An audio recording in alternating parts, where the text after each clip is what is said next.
ಇಟ್ಕೊಂಡ್ರೆ ತಮಗೆ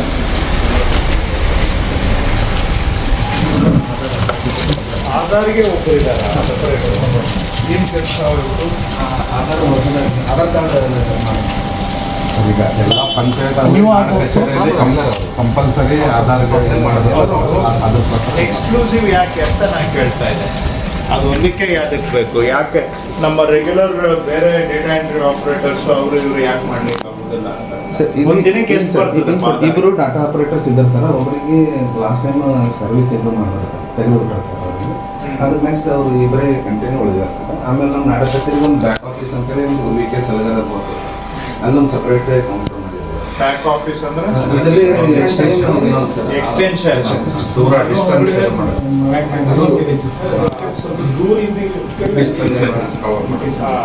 ಈಗ ಆಧಾರ್ದು ಒಂದು ದಿನಕ್ಕೆ ಎಷ್ಟು ಕೆಲಸ ಬರುತ್ತೆ?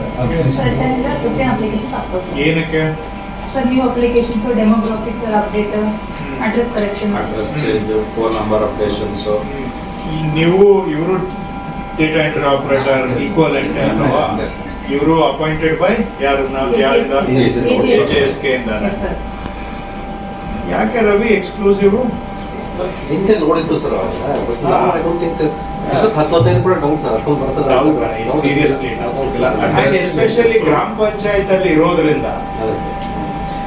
ಸರ್ ಅದೇ ಕರೆಕ್ಷನ್ಸ್ ಬರುತ್ತೆ. ಬಟ್ ನೀವು ಹೊಸದೇನಿಲ್ಲ ಸರ್, ಅವ್ರು ಟೋಟಲ್ ಹೇಳ್ತಾರೆ ಈವನ್ ನಮ್ಮ ದಿವಸಕ್ಕೆ 15 ಬರ್ತಾರೆ.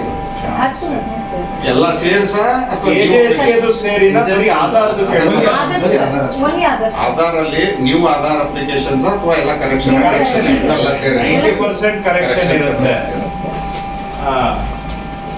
ಆಯ್ತು, ಹಾಗಾದ್ರೆ ಒಟ್ಟು AJSK ಅಪ್ಲಿಕೇಶನ್ ಎಷ್ಟು ಬರುತ್ತಿಲ್ಲ?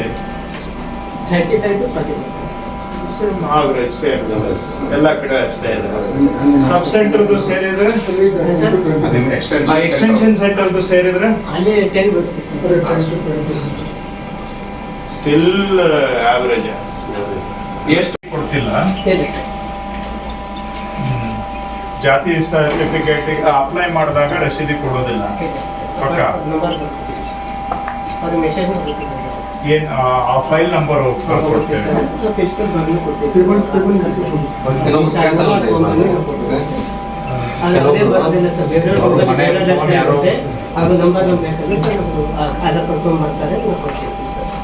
ಆಧಾರ್ ಕಾರ್ಡ್ ಮೇಲೆ number reference number basically reference number sir. ಯಾಕಂದ್ರೆ ಫೋನ್ ಮನೇಲಿ ಯಾರೋ ಬೇರೆ ಹ್ಯಾಂಡಲ್ ಮಾಡ್ತಾ ಇರ್ತಾರೆ, ಇನ್ನೊಬ್ರು ಬಂದಿರ್ತಾರೆ, ಗೊತ್ತಾಗಲ್ಲ.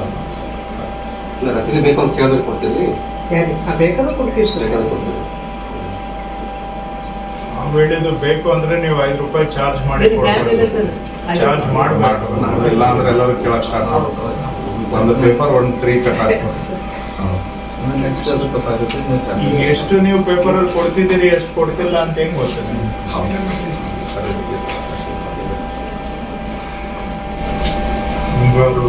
ಯಾವ ಫೋನ್ ಸರ್ವೆ ನಂಬರ್ ತಮ್ಮ ಹೆಸರು ಕಿಶನ್, ಯಾವ ಶಂಕರ್.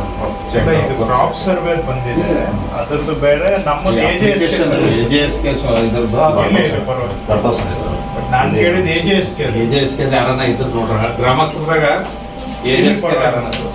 Village, taluka, district. ಅಲ್ಲ, ಒಂದು ಸರ್ಟಿಫಿಕೇಟ್ ನೋಡ್ಬೇಕಿತ್ತು ನನಗೆ. ನೀವು ಯಾವ್ದಾರ ಕೊಟ್ಟಿರೋದು ತೋರಿಸ್ತಾರೆ. ಇಶ್ಯೂಡ್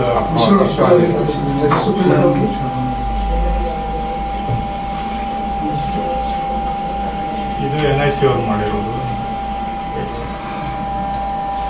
ಅದೊಂದು ಹೇಳಿ ಅವರಿಗೆ, ಇದರಲ್ಲಿ ಪೇಮೆಂಟಿಗೆ ಬಂಧನ ಕೊಡ್ತಾರೆ.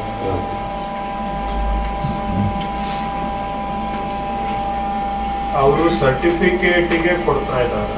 ಮೊದಲು ಸರ್ಟಿಫಿಕೇಟಿಗೆ 5 ರೂಪಾಯಿ ತಗೋತಿದ್ರಿ, ಈಗ 5 ರೂಪಾಯಿ ಅಂತ ತೋರಿಸಿದಿರಲ್ಲ. ರಿಪೋರ್ಟ್ ರೆಡಿ ಆದ್ಮೇಲೆ ಸರ್ಟಿಫಿಕೇಟ್ ಇಶ್ಯೂ ಮಾಡ್ಲಿಕ್ಕೆ, ಇನ್ಕಮ್ ಸರ್ಟಿಫಿಕೇಟ್ ಮೊದಲಿತ್ತ? ಮೊದಲಿರಲಿಲ್ಲ ಸರ್. ಯಾಕಂದ್ರೆ ಮೊದಲು MP4 ಇತ್ತು ಸರ್, ಅವಾಗ ಫ್ರೀ ಇತ್ತು ಸರ್. ಈಗ MP5 ಆದ್ಮೇಲೆ 5 ರೂಪಾಯಿ ಚಾರ್ಜ್ ಮಾಡಿದ್ದಾರೆ ಸರ್. ಅದು ರಸೀದಿಗೂ ಮಾಡಬೇಕು ಅಂತ ಹೇಳೋದು. ಇಫ್ ಅವ್ರು ಕೇಳಿದ್ರೆ ಕೊಡುವಂಗಿರ್ಬೇಕು. ಕೆಲವರಿಗೆ ಪೇಪರ್ ಮೇಲೆ ನಂಬಿಕೆ, ಅದನ್ನ ಅವಾಯ್ಡ್ ಮಾಡಬೇಕು. ಸ್ಕ್ರೀನ್ ತೋರಿಸೋದು ಬೇರೆ ಬರ್ತಾರಲ್ಲ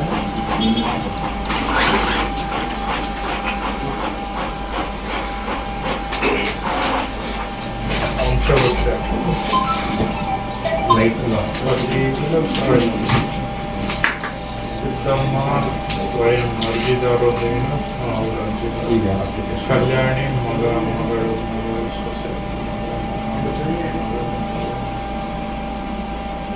ಇದು ನಮ್ಮ ಯಾರು ನಮ್ಮ ತಲಾಟೆ ಪ್ರಿಪೇರ್ ಮಾಡೋದಾ?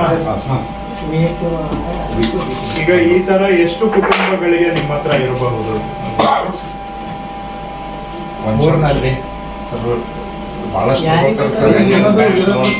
ತಗೊಂಡು ಸಬ್ಮಿಟ್ ಮಾಡಿ ತಗೋಬೇಕು. ಸೊ ಆ ಉದ್ದೇಶಕ್ಕೆ ಕೆಲವರು ಹಿಂದೇಟ್ ಹಾಕ್ತಾರೆ ಸರ್. ಕೆಲವರು ರೀಸೆಂಟ್ ಯಾರು ಡೆತ್ ಆಗಿರ್ತಾರೆ ಅವಂತೂ ಟ್ರಾನ್ಸಾಕ್ಷನ್ ಆಗ್ತಾನೆ ಇರೋದು ಸರ್. ಕೆಲವರು ಸ್ವಇಚ್ಛೆಯಿಂದ ಈಗ ಆಯ್ತಪ್ಪ, ಸಮಸ್ಯೆ ಈಗ ಅಜ್ಜಿ ತೀರೋಗಿದ್ದಾರೆ, ಅವ್ರ ಹೆಸರಿನಲ್ಲಿ ಇದೆ. ಇನ್ನು ಎಷ್ಟು ವರ್ಷ ಅಂತ ಇವತ್ತಲ್ಲ, ಓಕೆ ನಾಳೆ ಏನ್ ನಿಮಗೆ ಕುಂತಲ್ಲಿ ಆಗತ್ತಾ? ಮತ್ತೆ ಯಾವತ್ತೋ ಒಂದಿನ ಮಾಡ್ಕೊಳ್ಳೇಬೇಕಲ್ಲ. ದಿನ ಕಳೆದಂಗೆ ಖರ್ಚು ಜಾಸ್ತಿ ಆಗುತ್ತಾ ಕಡಿಮೆ ಆಗುತ್ತಾ? ಮತ್ತೆ ಮೊಬಿಲೈಸೇಷನ್ ನಾನು ನೀವು ವಿಲೇಜ್ ಅಕೌಂಟೆಂಟ್ ಆಗಿ ನಿಮಗೆ ಕೇಳ್ತೇನೆ, ಸತ್ತೋಗಿರೋರು ವ್ಯವಸಾಯ ಹೆಂಗ್ ಮಾಡ್ತಾರ್ರಿ? ಕುಟುಂಬದವ್ರು ಮಾಡ್ತಾರೆ ಸರ್. ಅವರು ನಿಮ್ಮ ಖಾತೆ ಕುಟುಂಬದ ಎಲ್ಲಿದೆ ನಿಮ್ಗೆ ಕುಟುಂಬ? ಆಯ್ತು, ಹಾಗಾದ್ರೆ ಆಯ್ತಪ್ಪ, ಈಗ ನಿಂತಾರಿಗೆ ನಾನೇ ಬರ್ತೇನೆ. ಆಯ್ತು, ಈಗ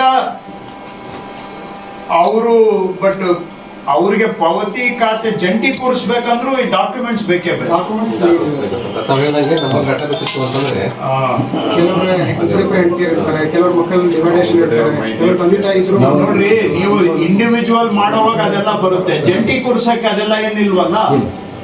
ಜಂಟಿ ಮಾಡಿದ್ರೆ ಸಮಸ್ಯೆ ಬರುತ್ತೆ. ಈಗ ಜಂಟಿ ಕೂರ್ಸೋದಕ್ಕೆ ಏನ್ ಬೇಕು ನಿಮ್ಗೆ? ಜಂಟಿ ಕುಡಿಸೋದ್ರಲ್ಲಿ ಕೆಲವರು ಏನ್ ಮಾಡ್ತಾರೆ ಸರ್, ಹೆಣ್ಮಕ್ಳು ಅಬ್ಜೆಕ್ಷನ್ ಮಾಡ್ತಾ ಇದ್ದಾರೆ. ಕೆಲವರು ನಮಗೂ ಪಾಲ ಬೇಕಂತಾರೆ, ಕೆಲವರು ಬೇಡ ಅಂತ. ಅವ್ರು ಸೇರಿಸಿ ಜಂಟಿ ಜಂಟಿ ಅಂದ್ಮೇಲೆ ಎಲ್ಲರೂ ಬರ್ತಾರೆ. ಪಾಲು ನಾವು ತೀರ್ಮಾನ ಮಾಡೋದಿಲ್ರಿ. ನಾಳೆ ಅವರು ವಿಭಾಗ ಅಫಿಡವಿಟ್ ಮಾಡ್ಕೊಂಡಾಗ ಅದರ ಪ್ರಕಾರ ನೀವು ಪಾಲು ಕೂರಿಸ್ತೀರಾ, ಕರೆಕ್ಟಾ? ಜಂಟಿ ಅಂದ್ಮೇಲೆ ಎಲ್ಲರಿಗೂ ಹೆಸರು ಮಾತ್ರ ಬರ್ತದೆ. ಅಷ್ಟು ಕೂರ್ಸೋದಕ್ಕೆ ಏನ್ ಸಮಸ್ಯೆ ರೀ? ಸರ್ ಈಗ ಹಂತವಾಗಿ ತಾವು ಪೂರ್ತಿ ಆಂದೋಲನ ಬಗ್ಗೆ ಮಾಡ್ತಿದ್ದೀವಿ ಸರ್. ಹಳ್ಳಿಯಲ್ಲಿ ಸಾಕಾದಷ್ಟು ಪ್ರಯತ್ನ ಮಾಡಿ ಮೊದಲು ಬೇರೆ ಕಡೆ ಬೇರೆ ವಿಲೇಜ್ನಲ್ಲಿ ಮಾಡಿದ್ರೆ 2-3 ಅರ್ಜಿ ಆಗಿದೆ ಸರ್.